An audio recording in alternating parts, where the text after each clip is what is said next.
Hello दोस्तों, आप सबका स्वागत है एक बार फिर से एस्ट्रो गुरु चैनल पर। आप सभी के लिए आज एक और टैरो सेशन लेकर के आ गया हूं और आज का विषय है कि आप अपने सेल्फ कॉन्फिडेंस को कैसे वापस पा सकते हैं। इस पर टैरो क्या कहते हैं, टैरो की क्या गाइडेंस है, यही आज कवर करूंगा। आज की रीडिंग के लिए दो पाइल्स को बनाया गया है जिनके सिंबॉलिक्स अब आपके सामने आपकी स्क्रीन पर एक साथ दिखाए जा रहे हैं। Page of cups pile number 1 और page of wands pile number 2। दो कार्ड्स आपके सामने आपकी स्क्रीन पर हैं। दोनों में से जो आपको पसंद आए, अच्छा लगे, उसे अपनी पाइल मानिए। अकॉर्डिंगली आज की रीडिंग को देखिए, ये आपके साथ रेजोनेट करेगी। हर बार की तरह इस बार भी टाइम स्टैम्प्स को डिस्क्रिप्शन और कमेंट सेक्शन दोनों जगह पोस्ट किया गया है ताकि आपको सुविधा रहे। अपनी पाइल की रीडिंग पर डायरेक्ट पहुंचने के लिए टाइम स्टैम्प पर क्लिक करिए, वीडियो आगे चला जाएगा और आप डायरेक्ट अपनी पाइल की रीडिंग पर पहुंच जाएंगे। मैं आपको बता दूं कि ये जनरल और टाइमलेस रीडिंग है, इसलिए आप इसे जब से देख रहे हैं ये वहां से आपके साथ रेजोनेट करना शुरू करेगी।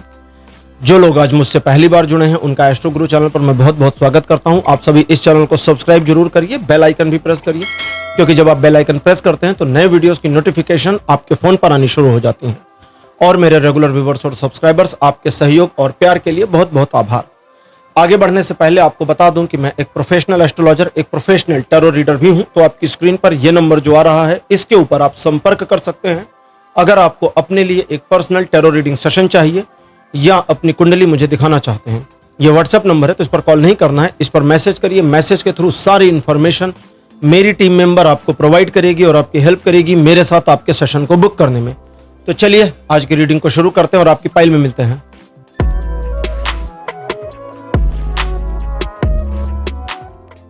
हेलो पाइल नंबर 1, आप सबका स्वागत है आपकी रीडिंग में। आपने पेज ऑफ कप्स को चुना था, मेरे बगल में उसकी फोटो लगा दी गई है। चलिए रीडिंग को शुरू करते हैं और देखते हैं कि आपके लिए आज टैरो क्या बताते हैं कि आप अपने सेल्फ कॉन्फिडेंस को कैसे वापस ला सकते हैं।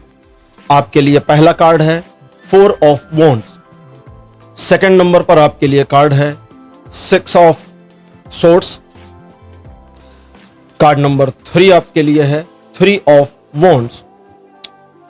फोर्थ पोजीशन पर डेथ और अंतिम कार्ड आपके लिए है 10 ऑफ पेंटिकल्स। जब तक आप बीती हुई बातों को अपने मन से, अपने दिल से विदा नहीं दे देते, भुलाने को नहीं कह रहा, विदा करने को कह रहा हूं, विदा नहीं कर देते, जाने नहीं देते, तब तक आप अपने खोए हुए सेल्फ कॉन्फिडेंस को मैनेज करने में बार बार फेल होते रह सकते हैं। थोड़ा पास्ट को देखें, चीजें अच्छी थी, पॉजिटिव थी, एक सकारात्मक रुख, एक सकारात्मक पहलू दिखता है, लेकिन लेटर ऑन चीजें थोड़ी निराशाजनक हुई। आपने काफी कोशिश करी, आपने काफी प्रयत्न किया, लेकिन उस निराशाजनक स्थिति से बाहर निकलने के लिए एक लंबी चौड़ी योजना बनाकर उस पर काम करना जरूरी था।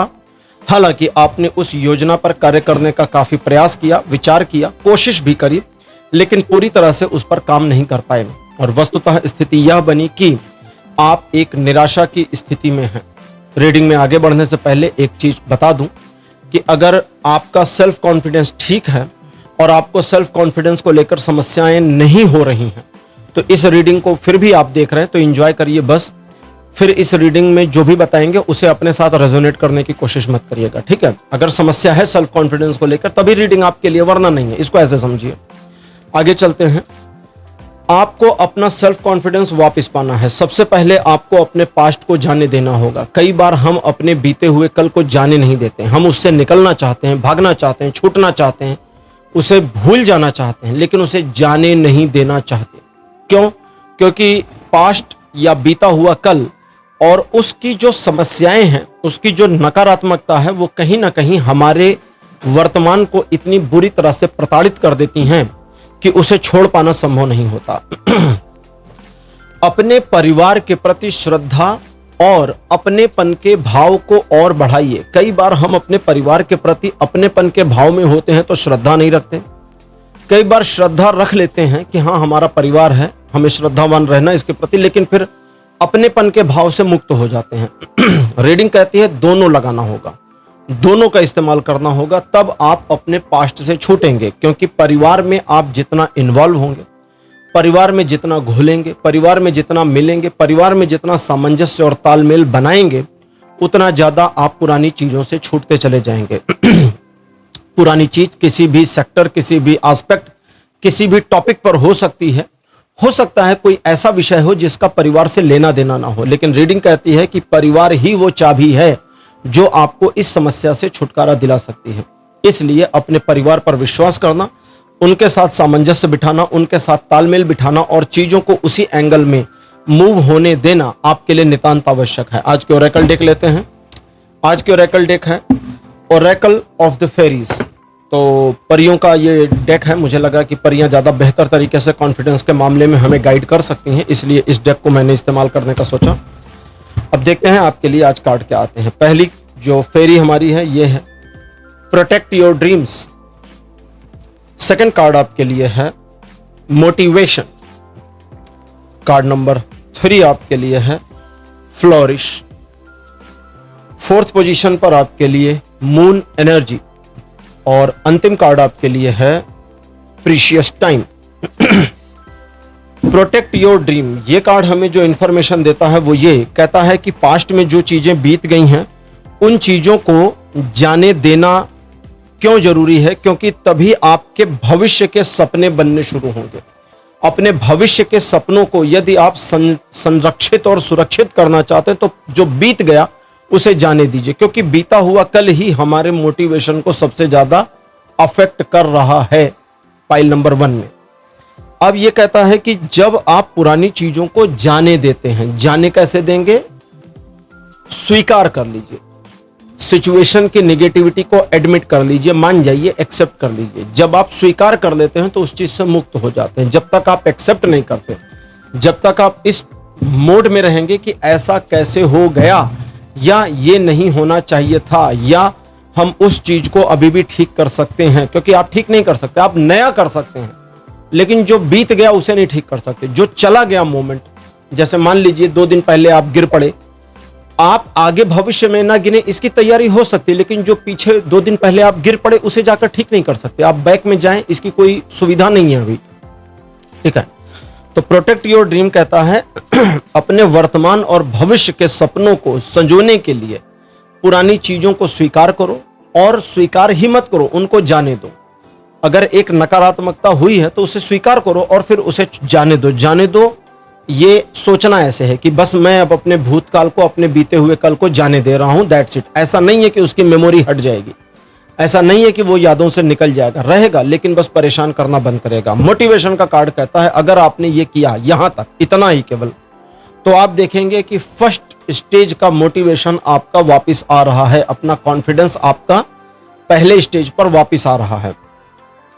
फ्लोरिश का कार्ड कहता है स्वयं पर ध्यान दो, अपनी पर्सनैलिटी पर ध्यान दो, अपने कपड़ों पर ध्यान दो, अपने अपीयरेंस पर ध्यान दो, क्योंकि आप कैसे उठते बैठते खाते पीते चलते दिखते हैं ये बहुत बड़ा फैक्टर बनता है, इंपैक्ट लाता है कि आप कॉन्फिडेंट हैं या नहीं हैं। अंदर से आपका कॉन्फिडेंस पूरा खत्म हो जाए, लेकिन आप डैशिंग कपड़े पहन के बढ़िया से बाल वाल संवार करके और चेहरे पर एक झूठी मुस्कान लेकर के, मुस्कुराहट लेकर के कहीं भी खड़े हो जाइए, लोग आपको कॉन्फिडेंट समझेंगे। लेकिन आपके अंदर कितना भी कॉन्फिडेंट हो, आप कंधे नीचे कर लीजिए, कपड़े हल्के पहन लीजिए और चेहरा हाथ की हथेली पर टिका लीजिए और चेहरे पर उदासी का झूठ मूठ का भाव लाइए, लोग आपको कॉन्फिडेंट लेस समझने लगेंगे। ये सिर्फ रिफ्लेक्शन है। फ्लोरिश का कार्ड कहता है स्वयं को सजाओ, स्वयं को संवारो, स्वयं को बनाओ, क्योंकि अगर तुमने ये किया तो मून एनर्जी का कार्ड बताता है कि अगर तुमने ये किया तो तुम एक ऐसी सिचुएशन में आओगे जहां तुम्हारा अपना ब्रेन ऑटो प्रोग्राम होने लगेगा। यानी अब आपके दिमाग की प्रोग्रामिंग रीसेट होनी शुरू हो जाएगी, और एक बार आपने रीसेटिंग करनी शुरू कर दी तो आपका ब्रेन रीसेट हो जाएगा। और एक बार आपने रीसेटिंग शुरू कर दी तो ये रीसेटिंग आपकी लगातार चलेगी, और आप अपने मन में, अपने दिमाग में चलने वाली विचारों को, योजनाओं को, या आपकी फीलिंग्स को, या आपकी एनर्जी को सही तरीके से मैनेज कर पाएंगे कि अब किस दिशा में लगानी है। और तब आपके लिए एक ऐसा मोमेंटम आएगा, प्रीशियस टाइम का कार्ड कहता है कि एक ऐसा मोमेंटम आएगा जब आप वर्तमान को सहेजने और मैनेज करने में कैपेबल हो जाएंगे। अगर कोई व्यक्ति वर्तमान को मैनेज कर ले जाए, केवल प्रेजेंट को, वर्तमान को, तो वो अपने भविष्य को बढ़िया तरीके से संवार सकता है। इसलिए आपको इसी चीज पर ध्यान देना चाहिए। आप जब तक पुरानी बातों को जाने नहीं देंगे, उनके ऊपर रोते बैठेंगे, तब तक आपका कॉन्फिडेंस गेन नहीं करेगा। थोड़े समय के लिए वो आप उठ सकता है, लेकिन वापस वो डाउन चला जाएगा, गिर जाएगा। इसलिए पुरानी बातें, पुरानी गलतियां, पुराने गिल्ट, पुराने अपराध, पुराने नफरत, पुरानी नकारात्मकता, आपके साथ हुए छल कपट बेईमानी, सबको जाने दीजिए, क्योंकि आप उसे वापस पास्ट में जाकर, भूतकाल में जाकर बदल नहीं सकते। इसलिए उसे स्वीकार करिए, जो हो गया सो हो गया, अब नए सिरे से बनाने की कोशिश करिए। यही आपका मोटिवेशन है और यही आपके लिए सेल्फ कॉन्फिडेंस की चाबी है। फाइल नंबर 1 आपकी रीडिंग कंप्लीट हो गई है। आज की रीडिंग आपको कैसी लगी, अपने एक्सपीरियंस, अपने अनुभव कमेंट सेक्शन में जरूर लिखिए। इस वीडियो को लाइक करिए, शेयर करिए और चैनल को सब्सक्राइब करना मत भूलिएगा। अगले वीडियो में आपसे फिर मिलूंगा। Bye bye.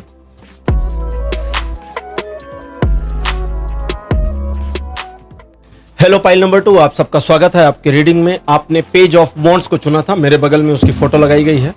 चलिए आज की रीडिंग को शुरू करते हैं और देखते हैं कि आप अपने सेल्फ कॉन्फिडेंस को कैसे वापस पा सकते हैं। क्या करना होगा आपको अगर आपका सेल्फ कॉन्फिडेंस चला गया है तो। शुरू करने से पहले एक अनाउंसमेंट, अगर आपको सेल्फ कॉन्फिडेंस को लेकर कोई दिक्कत नहीं है, आपका सेल्फ कॉन्फिडेंस ठीक है और आप मानते हैं या मानती हैं कि आपको ऐसी कोई समस्या नहीं, और फिर भी अगर आप ये रीडिंग देख रहे हैं, देख रही हैं, तो इसे एंजॉय करिए, अपने से जोड़िएगा नहीं, ठीक है। अगर कोई समस्या नहीं है तो फिर खुद से रिलेट नहीं करना। पहला कार्ड आपके लिए 9 ऑफ वॉन्ड्स, सेकंड नंबर पर 2 of swords, card number 3 9 of cups, fourth position पर 7 ऑफ वॉन्ड्स और अंतिम कार्ड आपके लिए है एस ऑफ कप्स। 5 कार्ड्स आपके लिए ट्रेडिशनल टैरो डेक से अपीयर। लोगों की बातें आपका कॉन्फिडेंस छीन लेती है। आप लोगों पर बहुत ध्यान देते हैं, ओवर थिंकिंग आपकी बहुत ज्यादा है, चीजों को दोनों में नकारात्मकता का जो आपका दृष्टिकोण है वो आपका, मतलब कई सारे फैक्टर हैं। ओवरऑल अगर हम एक लाइन में कहें तो आपके भीतर की निगेटिविटी, सेल्फ कॉन्फिडेंस की कमजोरी, अपना देखिए आत्मविश्वास कैसे वापस पाए, तो जाहिर है सेल्फ कॉन्फिडेंस में कमी, तो वही सेल्फ कॉन्फिडेंस की कमजोरी ही सबसे बड़ा प्रॉब्लम बनी हुई है। हो सकता है आप कहें कि यार ये क्या बात कर रहे हैं, सेल्फ कॉन्फिडेंस पर रीडिंग है, कह रहे हैं सेल्फ कॉन्फिडेंस में कमजोरी है। इसको समझिए, आपके अपने स्वभाव की कमजोरी, चलिए आसान करते हैं, आपके अपने स्वभाव की कमजोरी, आपके व्यक्तित्व की कमजोरी आपके सेल्फ कॉन्फिडेंस को डाउन कर रही है। आपकी पर्सनैलिटी का जो ऑरा है वो जो कमजोर है वो चीजों को खराब कर रहा है। जैसे थोड़ा पास्ट की बात करें, बड़े पास्ट में कहता बहुत लंबे समय से समस्या पाइल नंबर 2 आपको यह है कि आप सिचुएशंस की निगेटिविटी को पकड़ लेते हैं। इस मामले में ये नेगेटिव, इस मामले में ये नेगेटिव, इस चीज में ये नेगेटिव। कई बार सकारात्मकता में नकारात्मकता ढूंढ लेते हैं। वो अलग बात है कि आपको नेगेटिव लोग ज्यादा मिलते हैं, इस्तेमाल करने वाले ज्यादा मिलते हैं, आपको गिल्ट फील कराने वाले ज्यादा मिलते हैं, आपको डैमेज करने वाले, आपको चोट पहुंचाने वाले, आपके मन को दुखाने वाले लोग आपको ज्यादा मिलते हैं। ये अलग बात है, लेकिन फिर भी आप अपने मन में नकारात्मकता लाते हैं। अब आप कहेंगे कि ये घटिया लोग हमारे जीवन में आते हैं इसलिए हम नकारात्मक हो गए हैं, तो सही है, ऐसा नहीं कि आप गलत हैं। इसलिए रीडिंग कहती है कि आप इस चीज की परवाह करनी बंद कर दें कि दूसरों को क्या फर्क पड़ेगा, नंबर 1, और नंबर 2, मुझे दूसरों की जरूरत है, इसकी भी परवाह बंद कर दें। मानव एक सामाजिक प्राणी है, समाज शास्त्र में पढ़ाया जाता है, लेकिन मानव एक सामाजिक प्राणी है। हम खुद को कितना सामाजिक रखेंगे ये हमारे ऊपर डिपेंड है। ऐसा थोड़ी ना कि हम सामाजिक हैं तो हम चोरों चक्कों से दोस्ती कर लें, सामाजिक हैं तो हम अपराधियों के साथ घुलना मिलना उठना बैठना शुरू कर दें, ये नहीं करेंगे ना। हम सामाजिक प्राणी हैं तो सामाजिक प्राणी का मतलब जिनके साथ हमारी वाइब मैच हो रही है हम उनके साथ बैठेंगे। हम चाय के शौकीन, हमारे दोस्त चाय के शौकीन, कुछ लोग अलग चीजों के शौकीन तो उनके दोस्त अलग चीजों के शौकीन। ऐसा ही होता है, कंट्राडिक्शन भी होता है, ऐसा नहीं कि नहीं होता, लेकिन मोस्टली उन्हीं की पटती है, मोस्टली उन्हीं की जमती है जो एक जैसे विचार साझा कर रहे हों। आपके लिए है कि आप दूसरों की अप्रूवल की परवाह ना करें, दूसरों के साथ की परवाह ना करें। आप एक पार्टी में गए, एक विवाह फंक्शन में गए, आपके 4-10 रिश्तेदार हैं जो निगेटिव हैं, जो आपको परेशान करते हैं, उनसे मिलते ही आपका कॉन्फिडेंस गिर जाता है, वे हुट करते हैं, नकारात्मक है, निगेटिव है, तो मेरा सवाल यह है कि फिर आपको उनसे इंटरेक्ट करना क्यों है? अपने काम से काम रहिए। गए पार्टी एंजॉय करिए, घूमिए टहलिए, खाइए पीजिए, घर चले आइए, भाड़ में जाइए लोग।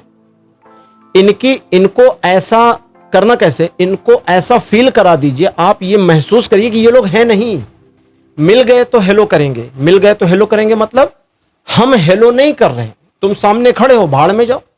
तुमने कहा हेलो, मैंने कहा हेलो, तुमने नहीं कहा हेलो, हमने नहीं कहा हेलो। कल को आपने कंप्लेन कर दी कि यार इसने हमको हेलो नहीं कहा, तो मेरा सवाल है तुमने हेलो किया था? यार हम इनसे बड़े हैं उम्र में। अरे बड़े हो तो भी अभिवादन तो शिष्टाचार है ना। आप बड़े होकर शिष्टाचार नहीं निभा रहे, हम छोटे होकर कैसे निभा लें? उल्टा कर दें, तुम छोटे होकर नहीं निभा रहे, हम बड़े होकर कैसे निभा लें? सीधा कर दें, तुम बराबर उम्र होकर के शिष्टाचार नहीं निभा रहे तो हमसे उम्मीद मत रखो ना। तुम्हारे लिए हम भाड़ में जाए, हमारे लिए तुम भाड़ में जाओ, तुम दुगने भाड़ में चले जाओ। परवाह मत करिए, ये आपके मन को निचोड़ देगा उस नकारात्मकता से जो आपके मन पर हावी है। अब जब नकारात्मकता निचोड़ जाएगी तो पॉजिटिविटी बचेगी। लेकिन समस्या कहां है?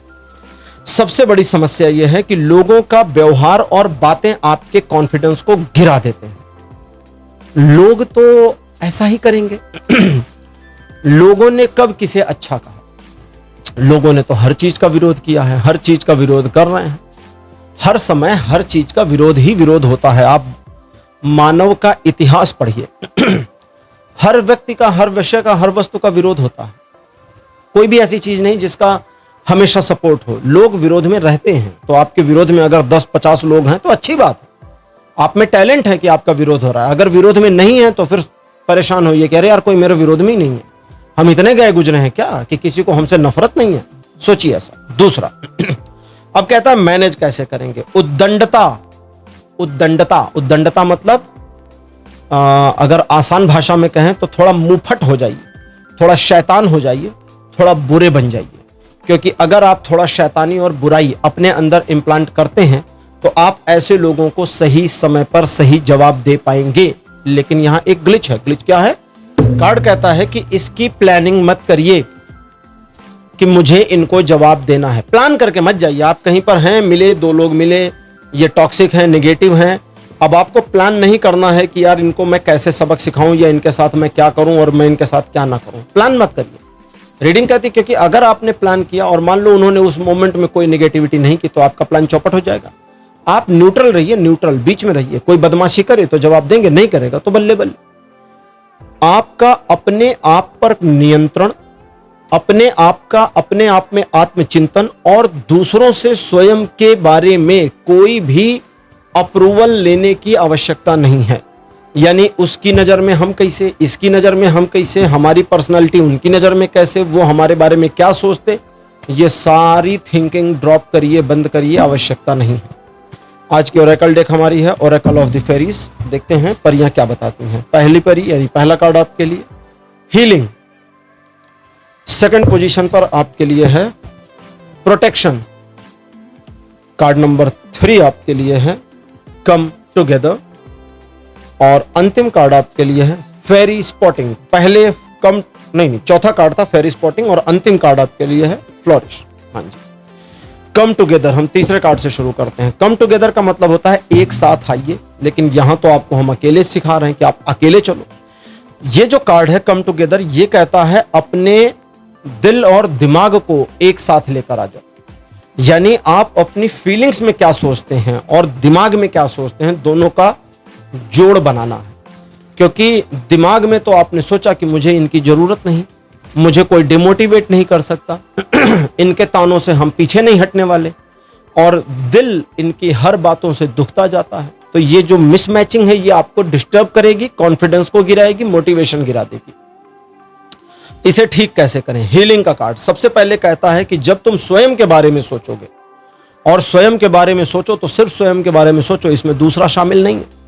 दूसरा दूर दूर तक नहीं है कि दूसरे को क्या लगेगा क्या नहीं लगेगा, दूसरे को क्या फीलिंग आएगी क्या नहीं, इसकी सोचनी बंद कर दो।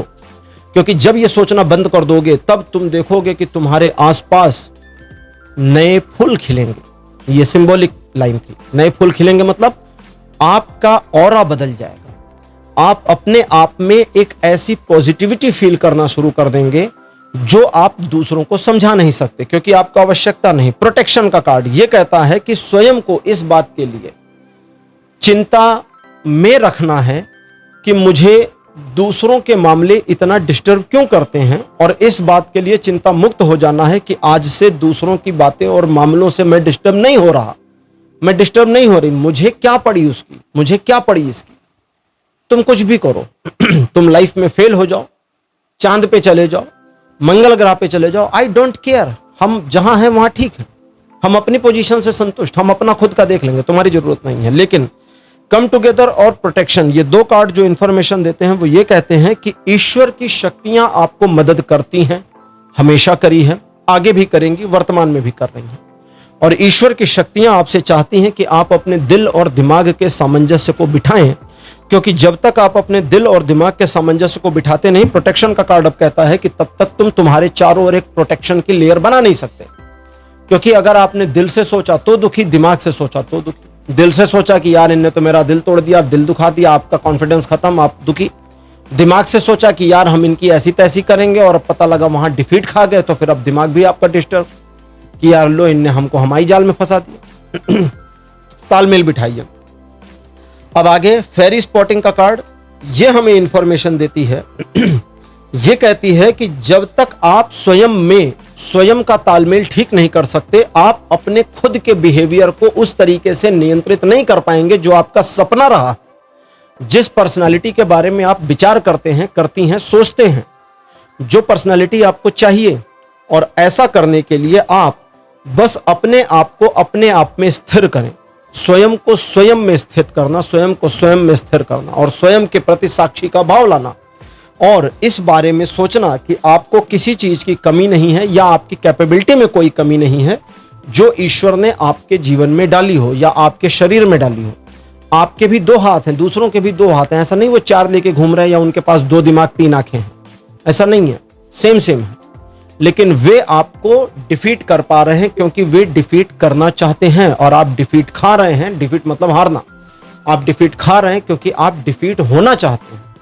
जब आप एक बार अपने कॉन्फिडेंस को खो देते हैं तो आपको गिराना बहुत आसान हो जाता है।